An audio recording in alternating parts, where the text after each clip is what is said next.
À côté de la victime, on a retrouvé un buste de plâtre maculé de sang. Accident ou agression, on ne sait pas encore. En attendant, Léa reste la suspecte numéro 1 à cause du bout de tissu rose trouvé dans la main du pauvre Georges.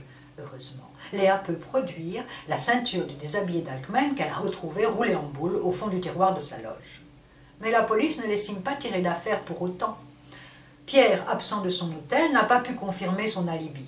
Cette absence attire des ricanements immondes de la part de l'horrible Christian, qui mérite amplement la gifle que Léa lui administre à toute volée. Une fois Laurence mise au courant au sujet de Georges, Léa décide de faire un bref aller-retour jusque chez elle, pour pouvoir téléphoner à Simon tranquillement. Elle espère être consolée, dorlotée. Et quelques ronronnements de M. Stein seront les bienvenus également. Seulement voilà, Simon n'est pas à l'agence. Il aurait pris un long week-end et ne sera pas joignable avant mardi d'après la standardiste. Ah bon? Léa n'est pas au courant. Quant à M. Stein, il brille par son absence. Il reste sourd à tous les appels de Léa. Dépitée, elle retourne vers le théâtre, pas du tout emballée à l'idée de répéter.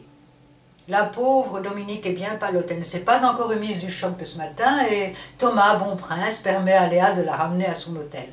Ensemble, elles décident de dîner là-bas. Quand Léa rentre chez elle, il fait nuit. Monsieur Stein va à sa rencontre et module des miaulements bien sentis pour se faire pardonner la fugue du midi. Tiens, une enveloppe sous la porte. Qu'est-ce que c'est? On ouvre. Complainte du pendu.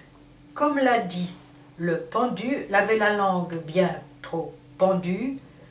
Or, comme chacun sait, sur un plateau, mieux vaut 10 ficelles qu'une corde, fût-elle de pendu. Qu'est-ce que ça